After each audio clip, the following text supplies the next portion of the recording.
Hi friends, LBW web சீரிஸோட episode 65 and 66 தான் இந்த வீடியோவில் பார்க்க போகிறோம். ஃபர்ஸ்ட் சீனில் வீராவும் பாண்டுவும் மணியை எழுப்பிட்டு இருப்பானுங்க. பார்த்தா மணி நடிக்கிட்டு இருப்பான் ஒழுங்காக தூங்காமல். என்னடான்னு சொல்லிட்டு உனக்கு உடம்பு சரியில்லை போல, போய் சீனியர்கிட்ட சொல்லலாம் அப்படின்னு போய் மாத்தியன் கிட்ட சொல்லுவாங்க. அதெல்லாம் அவனுக்கு ஒன்றும் இல்லடா போங்கடா அப்படின்னு சொல்லி மாத்தியன் சொல்லுவான். இவனுங்க இல்லை அவனுக்கு ஃபீவர் அப்படின்னு சொல்லும்போது அதெல்லாம் ஒன்றும் இல்லடா, தங்கம் மணிக்கு ப்ரொபோஸ் பண்ணிட்டேன் அதனால தான் அப்படி இருக்கான் அப்படின்னு சொல்லும்போது இவனுங்க ஹாப்பியாகி எல்லாரும் கதவையும் தட்டி தங்கம் மணிக்கு ப்ரொபோஸ் பண்ணிட்டா அப்படின்னு சொல்லிட்டு வந்துட்டு இருப்பானுங்க. பார்த்தா கேர்ள்ஸ் ஹாஸ்டலுக்குலாம் போய் சொல்லுவானுங்க. பார்த்தா தங்கம் ரூமையும் தட்டி தங்கம் மணிக்கு ப்ரொபோஸ் பண்ணிட்டான் அப்படின்னு அவகிட்டே சொல்லிட்டு இருப்பானுங்க. அப்போ தங்கம் டே நான் தாண்டா தங்கம் அப்படின்னு சொல்லும்போது you both are such cute couple அப்படின்னு சொல்லிட்டு அவட்ட கொஞ்சிட்டு போயிட்டு இருப்பானுங்க. அடுத்த சீன்ல ரங்கன் துளசிக்கு மெசேஜ் அனுப்பலாமா அப்படின்னு சொல்லி ஃபுல்லா டைப் பண்ணிட்டு அப்புறம் வேணான்னு சொல்லிட்டு டெலிட் பண்ணிடுவாரு. அந்த சைடு துளசியும் அதே பண்ணிட்டு இருப்பாங்க. அடுத்த சீன்ல பார்த்தா மணி தங்கம் ரூம் முன்னாடி நின்றுட்டு இருப்பான். அங்கேயும் தியோ வந்துருவாங்க. என்னடா பண்ற கேர்ள்ஸ் ஹாஸ்டல் அப்படின்னு கேட்கும்போது இல்ல நான் தங்கம்கிட்ட பேசியே ஆகணும் அப்படின்னு சொல்லிட்டு இருப்பான். என்னடான்னு பார்த்தா இது ப்ரொபோஸ் பண்ணதுனால நம்பவே முடியல, ஒருவேளை அவங்க வீட்டுல போடுற பிரஷர்னால தான் ஒத்துக்கிட்டாலோ அவ என்ன லவ் பண்ணலையோ அப்படிங்கிற மாதிரி டவுட் போட்டு கேட்டே இருப்பான். இல்ல நாங்க ரெண்டு பேரும் பேசாம இருந்த சைலன்ஸ் வந்து அவளை ரொம்ப கன்ஃபியூஸ் பண்ணி அதனால ஓகே சொல்றாளோ அப்படின்னு சொல்லிட்டே இருப்பான். தியோ உடனே திட்டிட்டு இருப்பாங்க. அவ உன்னை லவ் தான் பண்றா, மாத்தையன் ரிஷி எனக்கு எல்லாருக்குமே முன்னாடியே தெரிஞ்சிருச்சு, உனக்கு மட்டும் தான் தெரியல அப்படின்னு சொல்லிட்டு இருப்பாங்க. அடுத்து வீராவும் பாண்டுவும் ரங்கனுக்கு போயிட்டு சாக்லேட் கொடுத்துட்டு இருப்பாங்க. இது மாதிரி தங்கம் வந்து மணிக்கு ப்ரொபோஸ் பண்ணிட்டாலாம் அதுக்காக தான் அப்படின்னு சொல்லி கொடுத்துட்டு இருப்பாங்க. அவர் பர்த்டேக்கா அப்படின்னு கேட்பாரு. ஓ இதனாலதான் டீமே எனர்ஜியா சுத்திட்டு இருக்கீங்களாடா அப்படின்னு சொல்லி கிண்டல் பண்ணிட்டு போயிடுவாரு. இப்ப மணி வந்து ரொம்ப ஆக்வர்டா ஃபீல் பண்ணி தங்கம் கிட்ட பேசாமே இருப்பான். அதனால தியோ வந்து அவனை இழுத்து இப்ப தங்கம் கிட்ட அனுப்பிச்சுடுறாங்க. அங்க பார்த்தா ரெண்டு பேரும் மாத்தி ஹலோ ஹாய்னு சொல்லிட்டு இருப்பாங்க. ஒண்ணுமே பேசவே மாட்டாங்க. அடுத்த சீன்ல MNC எல்லாம் மேம் வந்து சொல்லிட்டு இருக்காங்க ரங்கன் கிட்ட, நம்ம சீக்கிரமே வந்து ஒரு கோச்சை கண்டுபிடிக்கணும், லாஸ்ட் டைம் மாதிரி இன்டர்வியூ எல்லாம் எடுக்காம வேற வழியில தான் ட்ரை பண்ணணும், தெரிஞ்சவங்களை வச்சு ட்ரை பண்ணலாம், நானும் அசோசியேஷன்ல எல்லாம் சொல்றேன் அப்படின்னு சொல்லுவாங்க. ஓகே மேம், நானும் என்னோட கிரிக்கெட் சைடில் தெரிஞ்ச ஃப்ரெண்ட்ஸ் எல்லாருக்கிட்டையும் சொல்கிறேன், நம்ம சீக்கிரமே ஒரு கோச்சை கண்டுபிடிக்கணும், அப்பதான் நமக்கு டோர்னமெண்ட் வேற வருது, அப்பதான் நம்ம பாய்ஸ் வந்து ஒழுங்காக விளையாடுவாங்க அப்படின்னு சொல்லி ரங்கன் சொல்லிட்டு இருப்பாரு. அடுத்த சீன்ல மணியும் அபியும் மீட் பண்ணும்போது கிரீஷ் வந்து தடுக்க வருவான்ல, அப்போ வந்து மாத்தையன் வந்து செம்மையா அடிச்சிருப்பான். அந்த காயத்துக்கு இப்போ மருந்து போட்டுட்டே இருப்பானுங்க. மருந்து போட்டுக்கிட்டே இதை வந்து மாத்தையன் ரெக்ரெட் பண்ற மாதிரி கண்டிப்பா உனக்கு ஏதாவது பெருசா பண்ணுண்டா அப்படின்னு சொல்லிட்டு கிரீஷ் சொல்லிட்டு இருப்பான். இதுதான் ஃபர்ஸ்ட் எபிசோட் ஃபுல்லாவே நடக்கும். அதுக்கப்புறம் உள்ள 6 மினிட்ஸ்மே மணியும் தங்கமும் பேச ட்ரை பண்ணிட்டே இருப்பாங்க. மாத்தி ஹலோ ஹாய்னு சொல்லிட்டு இருப்பாங்க, இல்லைன்னா சிரிச்சிட்டு இருப்பாங்க, இல்லைன்னா டோர்னமெண்ட் எப்படி பண்ண சூப்பரா பண்ணல அப்படின்னு சொல்லிட்டு சும்மா மொக்கையா பேசிட்டு இருப்பாங்க. இதே தான் ஃபுல்லா காமிச்சிட்டு இருப்பாங்க.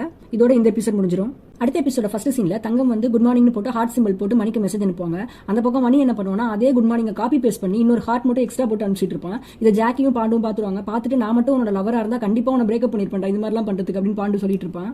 உடனே மணி யாருக்கோ கால் பண்ணிட்டு ஓடுவான். பார்த்தா யாருன்னு பார்த்தா தியோவா இருக்கும். தியோ கிட்ட போயிட்டு நான் உங்ககிட்ட ஒன்று சொல்லணும் அப்படின்னு சொல்லிட்டு, எனக்கு இந்த மாதிரி லவ் பண்ணவே வரல, நான் வந்து ரொமான்டிக்கலி சேலஞ்ச் பர்சன் நினைக்கிறேன் அப்படின்னு சொல்லி தியோவிட்ட சொல்லிட்டு இருப்பான். இல்லடா நீ அப்படிலாம் கிடையாது, நீ முழுசாவே சேலஞ்ச் பர்சன் தான் அப்படின்னு சொல்லி கிண்டல் பண்ணிட்டு இருப்பாங்க.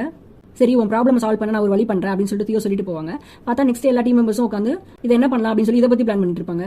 அப்ப நம்ம ட்ரிபிள் டேட் போலாம், அதுதான் இதுக்கு ஒரே வழி அப்படின்னு சொல்லிட்டு ரிஷி வர்ஷா இவங்க ரெண்டு பேரும், மாத்தேயன் தியோ அது மாதிரி மணி தங்கம் இவங்க எல்லாரும் சேர்ந்து ஒரு டேட் போலாம், அப்பதான் அவங்க நார்மலாகி பேச ஆரம்பிப்பாங்க அப்படின்னு சொல்லிட்டு பிளான் பண்றாங்க. உடனே ஓடி போய் தியோ வந்து ரங்கன் கிட்ட கேட்பாங்க, சார் நீங்களும் வரீங்களா, இது மாதிரி நாங்கள் டேட் போறோம் நீங்களும் வரீங்களா அப்படின்னு கேட்கும்போது, எனக்கு பிராக்டிஸ் மேட்ச் இருக்கு ஒழுங்கா எல்லாம் கிரவுண்டுக்கு வந்து சேருங்க அப்படிங்கிற மாதிரி சொல்லிட்டு அவர் போயிடுவாரு. நெக்ஸ்ட் இப்போ டீம் மெம்பர்ஸ் எல்லாரும் உட்காந்து எங்க போலாம் அப்படின்னு சொல்லிட்டு பிளான் பண்ணிட்டு இருக்காங்க. அப்ப மாத்தையன் சொல்றான், நீங்க வந்து தூத்துக்குடியிலே பார்க்காத ஒரு இடத்த நான் காமிக்கிறேன், கண்டிப்பா வந்து உங்களுக்கு பிடிச்ச மாதிரி தான் இருக்கும், வாங்க உங்களுக்கு ஒரு சர்ப்ரைஸ் அப்படின்னு சொல்லிட்டு பிளான் பண்ணிட்டு இருக்காங்க. இப்போ எல்லாரும் ஓகே சொல்லிட்டாங்க. அடுத்த சீன்ல பார்த்தா பத்மா வழியை திட்டிட்டு இருப்பாங்க, ஒழுங்கா கேட்சுக்கு ஒழுங்கா போடு, இது மாதிரி த்ரோ பண்ண அப்படின்னு சொல்லி திட்டிட்டு இருக்காங்க. கல்யாணி இந்த சைடு வந்து தங்கம்மா புகழ்ந்துட்டு இருக்காங்க, நீ வந்து இங்க மேட்ச்ல பிராக்டிஸ் எல்லாம் பண்ணும்போது இப்படி ஆடுவேன்னு நினைக்கல, ஆனா டோர்னமெண்ட்ல வந்து வேற லெவலா ஆடின அப்படின்னு சொல்லிட்டு கடைசி மேட்ச்ல மட்டும் இன்னும் கொஞ்சம் புஷ் பண்ணியிருந்தா சமயம் ஆடிக்கலாம் அப்படின்னு சொல்லும்போது பத்மா அதை கேட்டுட்டு தப்பா நினைச்சுப்பாங்க, அவங்கள தான் சொல்றாங்க அப்படின்னு நினைச்சிட்டு என்னதான் இப்படி சொல்லிட்டு இருக்கீங்களா, நான் தான் ஒழுங்கா ஆடலையா அப்படின்னு சொல்லிட்டு சண்டை போடுறாங்க. பார்த்தா சண்டை போட்டுக்கிட்டு அழுதுட்டே போயிடுவாங்க. இப்போ அதை போயிட்டு தங்கம் லாரா தியோ 3 பேர் உட்காந்து டிஸ்கஸ் பண்ணிட்டு இருக்காங்க. இவங்கள்ட்ட என்ன பேசுறதுனே தெரியல, என்ன பேசினாலும் கடைசியில சண்டையாவே போகுது அப்படிங்கிற மாதிரி டிஸ்கஸ் பண்ணிட்டு இருக்காங்க. இன்னொரு சைட் பார்த்தா பத்மா வந்து மேம் கிட்ட போயிருப்பாங்க. போயிட்டு எனக்கு டிசி கொடுங்க அப்படின்னு கேட்பாங்க. மேம் வந்து எதுக்கு என்ன பிரச்சனை அப்படின்லாம் கேட்கும்போது இவங்க எல்லாத்தையும் சொல்றாங்க, எனக்கு வந்து ரொம்ப இங்க தனியா இருக்க மாதிரி இருக்கு, நான் கிரிக்கெட்டே வெறுத்துருவோம் போல இங்க நடக்கிற பிரச்சனைனால அப்படிங்கிற மாதிரிலாம் சொல்லிட்டு இருக்காங்க.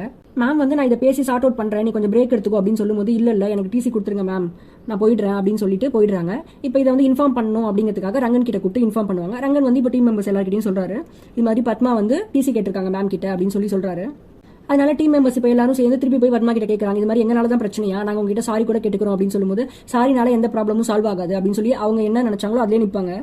நான் கண்டிப்பா போக தான் போறேன், இதை பத்தி பேசாதீங்கன்னு சொல்லிட்டு கிளம்பிடுவாங்க. நெக்ஸ்ட் பத்மா கேண்டீன்ல உட்காந்துருக்கும் போது ஜாக்கி போயிட்டு பேசுவான், நீ எடுத்திருக்க முடிவை கொஞ்சம் கன்சிடர் பண்ணு, மத்தவங்களுக்காக இல்லைனாலும் எனக்காகவாது கொஞ்சம் யோசி அப்படின்னு சொல்லும்போது, நான் ஏன் உனக்காக யோசிக்கணும், எல்லாரும் எனக்கு ஆப்போசிட்டா நிற்கும் போது நீ எனக்கு எப்பயாவது சப்போர்ட் பண்ணிருக்கியா, அதனால இப்பயும் வந்து எதுவும் கேட்காத, நான் கிளம்ப தான் போறேன் அப்படின்னு சொல்லிட்டு கிளம்பிடுவாங்க. இதோட இந்த எபிசோட் முடிஞ்சிடும். இந்த 2 எபிசோட்ல உங்களுக்கு எந்த சீன் ரொம்ப பிடிச்சிருந்துச்சுன்னு கமெண்ட்ல சொல்லுங்க. தேங்க்யூ.